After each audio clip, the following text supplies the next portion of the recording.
Jerusalem, March 31st AD, 4 in the afternoon. Centurion Lucius Sergius didn't mean to push Mary of Nazareth into the market stall, but when she stumbled backward and crashed into the pottery display, shattering 3 large jars, he laughed. 40 witnesses saw it happen. 24 hours later, Lucius Sergius would be found in the temple courtyard, eyes wide open but seeing nothing, speaking in languages no one recognized, convinced invisible flames were consuming his skin. What happened in those 24 hours never made it into any official record. The Roman archives don't mention it. The historical texts skip over it entirely. But in the alleyways of Jerusalem, the story lived on, passed down through whispered conversations, remembered by those who understood that some forms of justice operate beyond human law. To understand what happened, you need to know who Lucius Sergius was in the spring of 31 AD. He wasn't the worst soldier in the legion, but he wasn't the best either. At 26 years old with 6 years of service, Lucius had seen combat in Gaul and survived a near-fatal wound during a skirmish with rebel forces. That injury, a deep gash across his ribs, had changed him. He had developed a mean streak, a need to prove his strength hadn't diminished. In Judea, that mean streak found easy targets. The occupation created a power dynamic where small acts of cruelty went unpunished. A shove here, a deliberately blocked pathway there, forcing people to step into mud or refuse to let a Roman soldier pass first. These weren't the dramatic brutalities that made it into reports. They were the daily humiliations that ground people down. Lucius had a particular habit of targeting women in the marketplace. He told himself it was about maintaining Roman authority, about reminding the locals who was in charge. But really it was about the momentary rush of power, the brief feeling that he controlled something in a province where Roman soldiers often felt surrounded and hated. Mary of Nazareth was 52 years old that spring. She had raised 6 children through famine, poverty, and loss. Her eldest son, Jesus, had become someone she never anticipated, a teacher whose words drew crowds, a healer whose reputation spread through villages like wildfire, a man who spoke with an authority that made even learned scholars stop and listen. But to Mary, he was still her boy. The son she had nursed, taught, watched grow from infant to man. That afternoon in March, Mary was returning from buying grain. She carried a cloth sack over one shoulder, heavy with barley. The marketplace was chaotic as always. Vendors shouting over each other, children weaving between adults, donkeys blocking narrow passages, animals bleating, and chickens squawking. Just another afternoon in Jerusalem. Until Lucius Sergius appeared, he was walking with 2 other soldiers moving through the crowded market in tight formation. When Roman soldiers passed, everyone knew the unspoken rule: press against the walls, make space, lower your eyes, don't draw attention. It was the survival instinct every Jew in Jerusalem had learned. Mary was examining grain quality at a merchant's stall when Lucius and his men came around the corner. She was standing near the edge of the walkway, but not quite far enough. Her sack of barley was taking up space. Lucius saw an opportunity. "Move," he barked in heavily accented Aramaic. Mary looked up, saw the Roman armor, immediately stepped back. But the marketplace was packed. There wasn't much room to maneuver. She pressed against the stall, but her sack bumped a stack of pottery balanced on the merchant's table. "I'm sorry, sir," Mary said quickly, trying to steady the pottery. Lucius could have walked past. There was actually enough space. But something in Mary's face irritated him. Maybe it was the lack of sufficient fear. Maybe it was the quiet dignity in her eyes. Maybe it was just that she reminded him of his own mother back in Rome, and that made him uncomfortable. "I said move," Lucius repeated, louder now. Mary took another step back, but the crowd behind her was too thick. The pottery merchant, sensing trouble, tried to quickly move his wares. Too late. Lucius put his hand on Mary's shoulder, not gently, and shoved. Mary stumbled backward, off balance from the heavy grain sack. She crashed into the pottery display. The sound of shattering clay echoed through the marketplace. 3 large storage jars, worth a week's wages for the merchant, broke into pieces. Mary fell among the shards, the grain sack splitting open, barley spilling across broken pottery. For a moment, the entire section of the marketplace went silent. 40 people had seen it. Everyone understood what had just happened, an unprovoked act of casual cruelty. A Roman soldier asserting dominance over a Jewish woman for no reason except that he could. Lucius looked down at Mary, sprawling among the broken pottery and spilled grain. Then he laughed. A short, sharp bark of laughter. His fellow soldiers joined in nervously. The pottery merchant said nothing. He knew better. Demanding compensation from a Roman soldier could result in worse consequences. Mary slowly pushed herself up, careful of the pottery shards. Her hands were cut. Small lines of blood appeared on her palms. Her robe was torn. Barley dust covered her hair. But worse than the physical damage was the humiliation. Being shoved like an animal. Being laughed at. Being treated as if she were nothing. One of the women who helped Mary stand was named Sarah. She was 19 and had heard Jesus teach at the synagogue the previous week. Sarah didn't hesitate. She ran through the marketplace, pushing through crowds, following the directions someone had given her. Jesus was teaching near the pool of Siloam, explaining something about seeds and soil to a group of about 30 people. Sarah broke through the circle, breathless. "Teacher Jesus," she called out. "Your mother, a Roman soldier." He pushed her. "She's hurt." Jesus stopped mid-sentence. Everyone close to him would later say they saw something shift in his expression. Not anger exactly. Something colder, more calculated, like a chess player who had just seen the entire board. "Where?" Jesus asked, his voice perfectly calm. "The marketplace, near the street of the bakers. She's bleeding." Jesus didn't run. He walked with deliberate purpose. Peter and John moved to follow. "Master, what are you going to do?" Peter asked. Jesus didn't answer. When Jesus reached the street of the bakers, he found Mary sitting on a stone step. 2 women were cleaning the cuts on her hands with water from a clay jar. Her torn robe. The barley still scattered across the ground. The broken pottery. The whole scene told the story.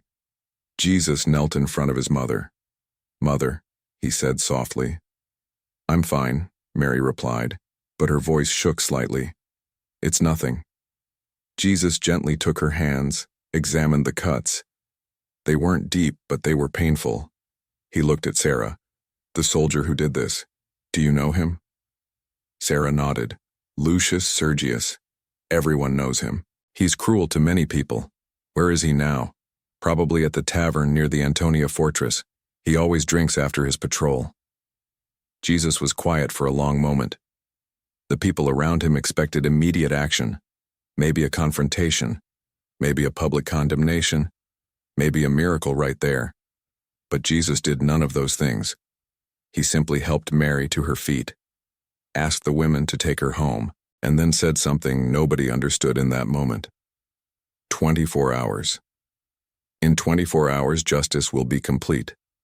What nobody knew, what the historical accounts don't capture, is that Jesus of Nazareth never acted on impulse. He didn't react. He responded. And between reaction and response lies an ocean of difference. Reaction is emotional, immediate, uncontrolled. Response is strategic, measured, inevitable. That afternoon, after ensuring Mary was safely home and resting, Jesus did something his disciples found peculiar. He started asking questions, very specific questions about Lucius Sergius. Jesus went to the marketplace and spoke with merchants who dealt with Roman soldiers daily. He learned that Lucius drank heavily. Every afternoon after patrol, he went to the same tavern, drank wine mixed with water, sometimes until he could barely walk straight. Jesus spoke with a woman who washed clothes for the soldiers at the fortress. She mentioned that Lucius had terrible nightmares, screamed in his sleep, woke up drenched in sweat. Other soldiers avoided sharing quarters with him when possible. Jesus talked to a Jewish merchant who supplied food to the Roman garrison. The man revealed that Lucius had been reprimanded twice in the past year for excessive force. One more incident, and he would face serious consequences, possibly demotion. Jesus spoke with a beggar who sat near the Antonia fortress gates every day. The beggar said Lucius always walked with a slight limp, favoring his left side, an old wound that never healed properly, that it caused him constant low-level pain. Peter watched all this with growing confusion. "Master, why are you investigating this man?" Jesus didn't answer directly. He simply said, "To bring true justice, you must understand not only the crime but the criminal. Justice isn't about revenge, it's about transformation." Peter didn't understand. None of the disciples understood, but they had followed Jesus long enough to know he was always several moves ahead of everyone else. Meanwhile, Lucius Sergius was exactly where Jesus had been told he would be. At the tavern near the fortress on his fourth cup of wine, telling other soldiers about how he had put an old Jewish woman in her place that afternoon. The other soldiers laughed, but it was uncomfortable laughter. Even among Romans there were unspoken codes. Unprovoked violence against elderly women was considered dishonorable. But nobody challenged Lucius directly. He had a volatile temper and rank that made confrontation risky. Lucius drank until sunset. Then he staggered back to his quarters at the fortress. He shared a small room with another centurion, but the man was on night watch. Lucius was alone. He collapsed onto his narrow bed, still wearing his military tunic. The room spun slightly from the wine. Lucius closed his eyes, and the nightmares began. Lucius always had nightmares since Gaul. He dreamed of the village his unit had burned, of the families they had killed when they refused to surrender, of the screams, of the smell of burning thatch and flesh. Roman physicians called it battle melancholy. There was no cure, only wine to numb it temporarily. But that night, the nightmare was different. Lucius dreamed he was back in Gaul, but this time he was the one burning. He felt flames consuming his skin, felt his eyes melting in their sockets, tried to scream but smoke filled his lungs. And in the middle of the flames he saw faces. Faces of everyone he had ever hurt. Gauls, Jews, women, children. And among all those faces, he saw Mary of Nazareth looking at him with that same quiet dignity. Lucius woke up screaming. He was soaked in sweat.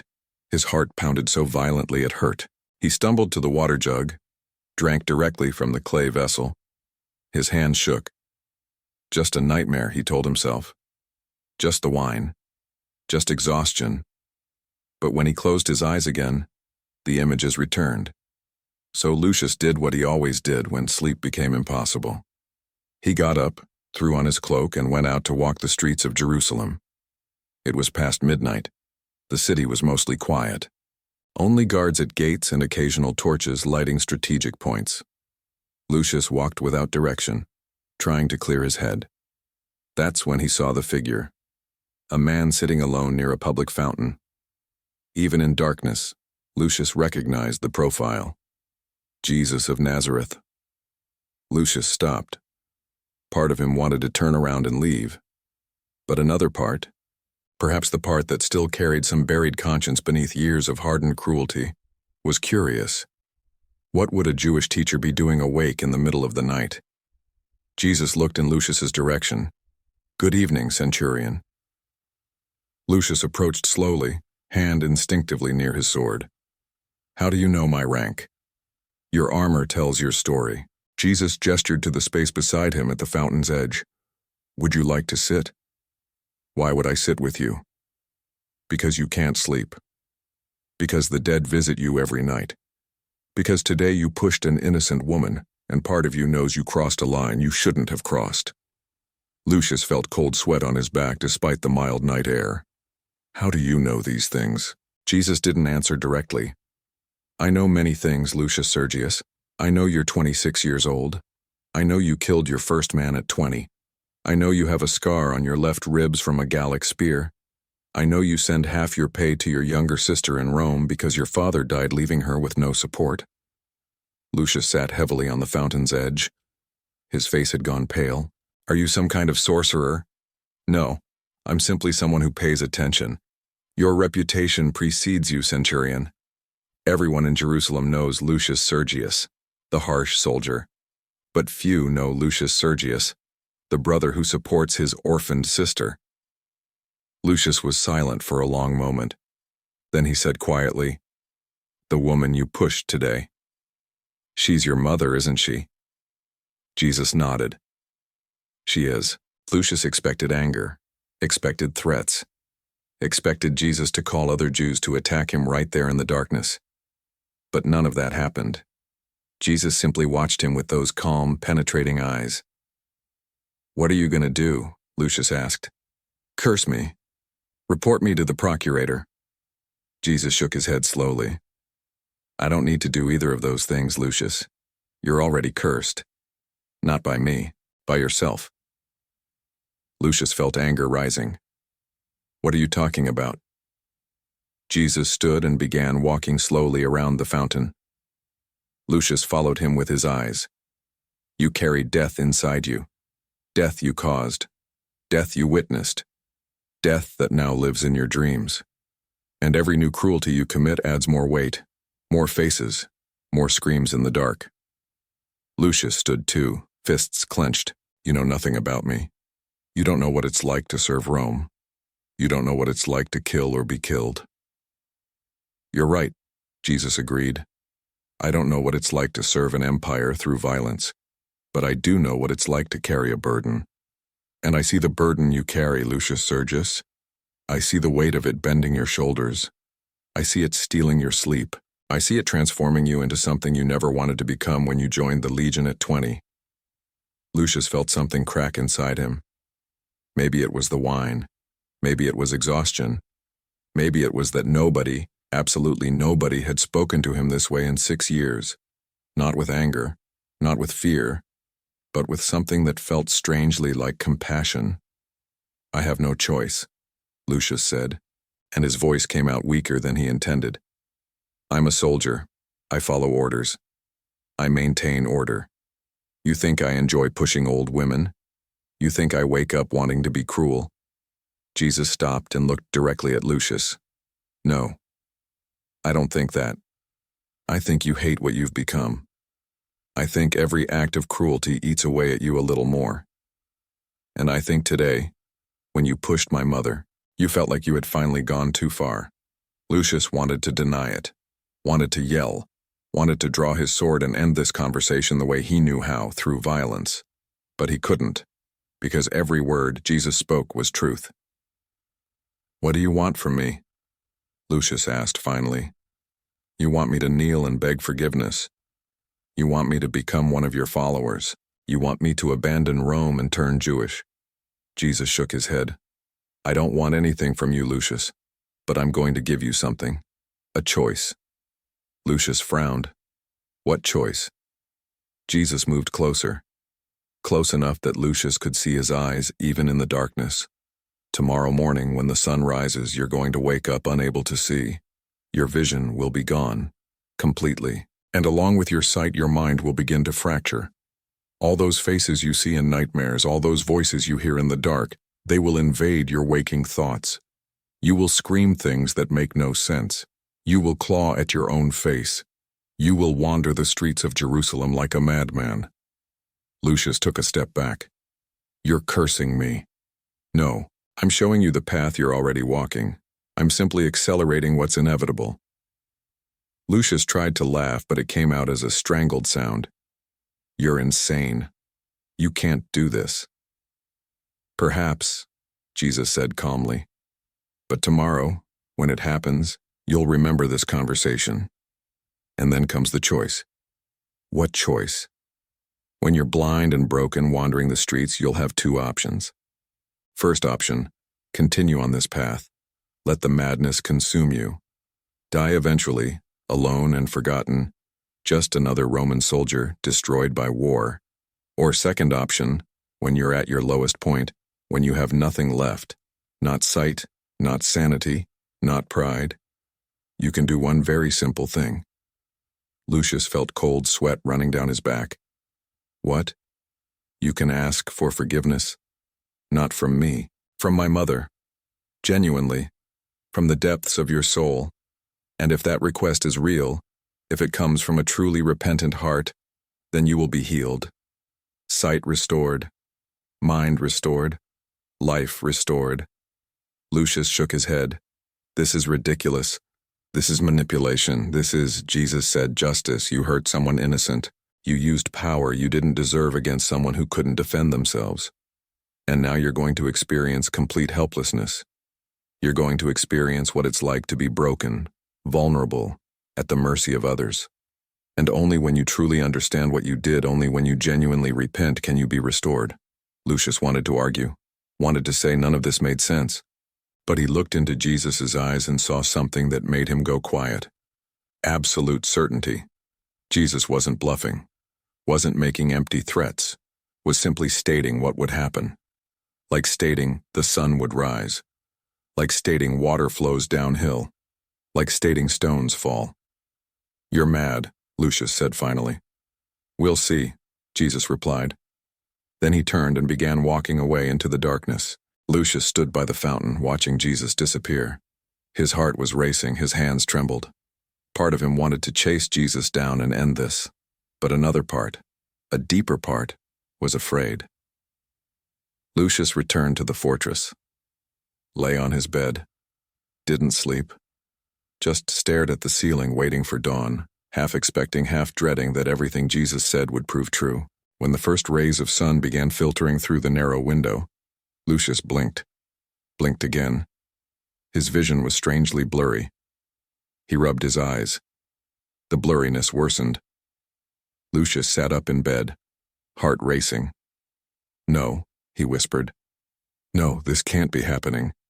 But it was. Within minutes, Lucius Sergius's vision was completely gone. The world became absolute darkness. Lucius screamed, not a scream of physical pain, but of pure panic. He jumped from the bed, stumbled, crashed into the wall. His hands frantically searched for something familiar, but everything was darkness. I can't see, he shouted. I can't see. The other centurion who shared the room had just returned from night watch. He rushed to Lucius. What happened? Did you hit your head? My eyes. Lucius grabbed the other man's uniform. I can't see anything. Everything's black. The centurion examined Lucius's eyes. They were open, but the pupils didn't react to light. It was as if they were looking at nothing. Get the physician, the centurion called to guards in the corridor. Quickly, bring the military physician. The physician arrived within 10 minutes. He was a Greek named Philippos who had served with the Legion for 14 years. He had seen many things: battle wounds, diseases, poisonings. But when he examined Lucius, he found nothing wrong. No head injury, no sign of poisoning, no known illness that caused sudden complete blindness. Is he faking? The watch commander asked. Philippos shook his head. No. His eyes don't respond to anything. This is real, but I've never seen anything like it. Complete sudden blindness with no apparent cause. Perhaps it's the sacred disease. Sometimes it causes strange symptoms. Lucius was sitting on the bed, hands shaking uncontrollably. And that's when the voices began. First quiet, like whispers at the edge of hearing. Then louder, more insistent. Voices of men he had killed. Voices of women he had hurt. Voices speaking in Gallic, in Greek, in Aramaic. All accusing, all reminding, all demanding payment. Murderer, the voices whispered. Coward. Monster. Lucius covered his ears with his hands. Make the voices stop, he begged. Please make them stop. What voices? Philippos asked with alarm. There's nobody speaking. But to Lucius, there were hundreds of voices, thousands, filling his head until there was no room for anything else. He began to scream. Scream words that made no sense. Scream in Latin, in Gallic, in languages even he didn't know he knew. The guards had to restrain him. He was trying to claw at his own face, as if he could scratch the voices out of his head. After an hour of trying to calm Lucius without success, the watch commander made a decision. We can't keep him here. He's disturbing the entire fortress. Take him outside. Leave him in the streets. If he calms down, he can return. If not, let the Jews deal with him. 2 soldiers dragged Lucius out of the Antonia fortress. They left him in a public square near the marketplace. Lucius was on his knees, rocking back and forth, muttering incoherently. his hands scratching at the stone pavement. People passing by moved away from him. Some thought he was possessed by demons. Others thought he was just another Roman soldier broken by war. Nobody helped. Hours passed. The sun climbed in the sky. Lucius wandered through the square, stumbling, falling, rising, screaming. His hands were bleeding from scratching stones. His face had cuts where he had clawed his own skin. It was then that Sarah, the same young woman who had run to tell Jesus the previous day, passed through the square. She recognized Lucius immediately. It was impossible not to recognize him. The centurion's armor, the face she had seen push Mary. She stopped. Part of her felt satisfaction. Justice, she thought. He deserved this. But when she looked closer, she saw something that made her hesitate. She saw a man completely broken. There was no more arrogance, no more cruelty, only pain. Pain so deep that even Sarah, who had every reason to hate him, felt a touch of compassion. She remembered the words Jesus had preached a week earlier. Love your enemies. Do good to those who hate you. Words that seemed impossible. Words nobody really expected anyone to follow. But looking at Lucius there, blind and mad, Sarah made a decision. She approached slowly. "Sir Centurion," she said gently. Lucius spun toward the voice, hands reaching out like a drowning man trying to grab something solid. "Who's there? Are you real or another voice?" "I'm real," Sarah said. "I'm Sarah. You don't know me, but I know what happened to you." She expected anger, expected violence. But Lucius simply collapsed to the ground. "Help me," he pleaded. "Please, I can't take it anymore. The voices won't stop. The darkness won't stop. I'm losing myself." Sarah knelt beside him. She was careful to keep distance, but her voice was kind. "I can take you to someone who can help you." "Physicians already saw me." Lucius shook his head violently. "They can't do anything. This isn't disease. This is—" He stopped, voice breaking. "This is punishment." Sarah nodded slowly. "Yes, it is. But it can also be redemption, if you want it." Lucius looked up toward where her voice came from, his blind eyes seeing nothing. "What do you mean?" Sarah helped him to his feet. "Come with me. There's someone you need to see." Sarah guided Lucius through the streets of Jerusalem, a blind, mad Roman soldier being led by a young Jewish woman. People stared, some with curiosity, others with contempt, but nobody interfered. Sarah brought Lucius to a small house in the southern district. It was the house where Mary of Nazareth was resting.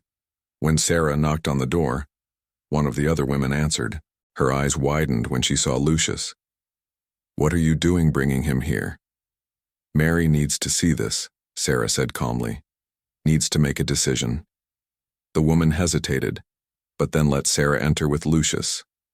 Mary was sitting in a corner, a damp cloth still on her swollen cheek. When she saw Lucius, she stood slowly. "This is the man who hurt you," Sarah said. 24 hours later, exactly as Jesus said, blind, insane, paying for what he did. Mary watched Lucius for a long moment. He was unrecognizable. The arrogant soldier from yesterday had vanished. In his place stood a broken man, trembling, muttering to voices only he could hear. Mary felt something complicated in her chest, not satisfaction, not joy at his suffering. It was sadness, sadness for what violence does to people, for what it does to those who suffer it and those who inflict it. She approached slowly. "Lucius," she said gently. Lucius froze. That voice. He recognized it. The woman he had pushed. "You," he whispered. "Have you come to torment me too? Have you come to add your voice to the others?" "No," Mary said. "I came to offer you something you didn't offer me yesterday. A choice." Lucius was shaking violently now. "What choice?" "You can stay like this, blind, mad, consumed by guilt and regret. Or you can do something very simple and very difficult at the same time." Lucius remembered Jesus' words from the night before. The same offer, the same impossible choice. "Ask for forgiveness," he whispered. Mary nodded. though she knew he couldn't see it. Yes, but it has to be real, Lucius. It can't be just words. It can't be just because you want your sight back. It has to come from a true place. You need to genuinely understand what you did. You need to genuinely repent. Lucius fell to his knees. Tears began falling, mixing with the blood from cuts on his face. For years he had built walls around his heart.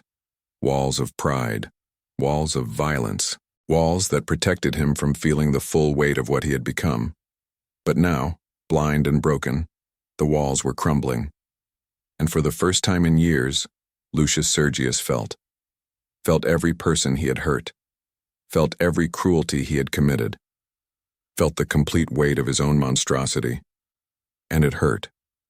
Hurt more than any physical wound he had ever received, hurt more than the Gallic spear that had torn through his ribs, hurt more than the blindness, hurt more than the madness, because it was the pain of seeing himself truly. "I'm sorry," Lucius began, and his voice broke. "I'm sorry for what I did to you. I'm sorry for everyone I've hurt. I'm sorry for the man I became. I have no excuse, no justification. I was cruel because I could be. I was violent because I had power, and I hate what that made me." The words came now like a flood. Years of buried guilt, years of hidden shame, all pouring out at once. "I saw you yesterday and I saw dignity. I saw strength. I saw something I haven't had in years, and I wanted to destroy it because I can't stand seeing in others what I lost in myself. I pushed you because you reminded me that I became a monster, and I hate it. I hate what I am. I hate what I've done." Mary felt tears in her own eyes. She placed her hand gently on Lucius's shoulder. "Do you recognize what you did?" "Yes." "Do you genuinely repent?" "Yes." "God help me." "Yes." "Do you want to change?" Lucius sobbed. "I don't know if I can. I don't know if it's possible to change this much, but I want to try. I need to try. Because I can't bear being this anymore." Mary closed her eyes. She thought about all the times Rome had hurt her people, thought about all the injustices, all the cruelties, all the pain, and she thought about her son, who preached forgiveness, who preached mercy, who preached that no man was beyond redemption. So she said something that cost her dearly, but that she knew was right. "I forgive you, Lucius Sergius, not because you deserve it, but because forgiveness isn't about deserving. It's about choosing to break the cycle of pain. It's about choosing that more violence doesn't bring healing. It's about choosing to be better than those who hurt us." The moment Mary spoke those words, something happened. Lucius felt a wave of warmth begin in his chest and spread through his body. Felt like invisible shackles were breaking. The voices in his head, all those accusing voices, began to fade. They didn't disappear completely. He would still hear them for the rest of his life, reminders of what he had done. But they were no longer deafening, no longer consuming. And then, gradually, sight began to return. First just light and shadow, then indistinct shapes, then colors, and finally complete clarity. Lucius blinked, looked at his own hands, looked at Sarah watching from the corner, looked at Mary standing in front of him. "I can see," he whispered in amazement. "I can see." Mary smiled slightly. "Yes, you can. The question is, what will you do now that you can see again?" Lucius was silent for a long moment. Then he said slowly, "I don't know. But I know I can't continue being a soldier of Rome. I can't continue causing pain." Mary nodded. "Then find another path. Find a way to repair instead of breaking, to build instead of destroying. It will be difficult, it will take time. But it's possible. I know because my son does it every day. He takes broken people and shows them they can be restored." Lucius stood slowly. His legs still shook, but he was steadier. "I want to meet your son. I want to thank him. I want to..." He paused. "I want to learn." Mary looked at him for a long moment, measuring sincerity, looking for falseness, but finding only a man genuinely transformed by his own suffering and undeserved forgiveness. Tomorrow morning, she said finally. Go to the pool of Siloam, he'll be there teaching. Lucius nodded. Thank you. For everything. He turned to leave, but Mary called him back. Lucius, he turned. Remember this day always. Remember how you felt when you were blind and lost. Because we're all blind in some area. We're all lost in some way, and we all need mercy. Lucius left Mary's house completely changed. Not physically. He still had the same cuts on his face, still had injured hands. But inside, something fundamental had transformed. He had touched complete bottom, had experienced total brokenness, and had been offered undeserved grace. That changed everything. That night, Lucius Sergius resigned his position as centurion. His superiors thought he had lost his mind. Perhaps he had. But it was a different kind of madness. It was the madness of choosing mercy over power, of choosing service over domination, of choosing redemption over reputation. In the years that followed, Lucius became known in Jerusalem not as the cruel centurion, but as the man who had been broken and restored. He would use his own story to help other Roman soldiers struggling with guilt and trauma. He would help mediate between Romans and Jews. He would work to reduce violence instead of causing it. And always, he told the story. The story of how he pushed an innocent woman and 24 hours later was blind and insane. The story of how her son didn't curse him, but offered him a choice. The story of how she herself forgave him when he didn't deserve forgiveness. The story spread through Jerusalem, through Judea, through the entire Roman Empire. Some didn't believe it, said it was exaggeration, legend. But others who knew Lucius before and after knew it was true, knew because they had seen the transformation with their own eyes. And the lesson of the story became etched in collective memory. True justice isn't only punishment. True justice is creating opportunity for real change. It's allowing people to experience the consequences of their actions in ways that transform them instead of merely destroying them. It's combining inevitable consequences with undeserved mercy in such a way that the person has no choice but to be transformed. Jesus of Nazareth did with Lucius what he did with everyone. He didn't ignore the sin, didn't minimize the harm, but he also didn't settle for punishment alone. He created a path to redemption, a difficult path, a path that required complete breaking and genuine repentance, but a path that existed. And in the end, that's what separated Jesus from all other leaders of that time. Rome governed through fear. The Pharisees governed through rigid law. The Zealots wanted to govern through violent revolution. But Jesus offered something completely different. He offered transformation. The story of Lucius Sergius and Mary of Nazareth would be told for generations, not as a story of satisfying revenge, but as a story of justice that redeems, of power used not to destroy but to restore, of mercy that doesn't ignore evil but offers a path beyond it. And always, the story ended with the same reminder. 24 hours. That's all it took for an arrogant man to be completely broken. And just one moment of genuine forgiveness for him to begin being restored. Because in the kingdom Jesus was building, justice and mercy weren't opposites. They were partners working together to do the impossible.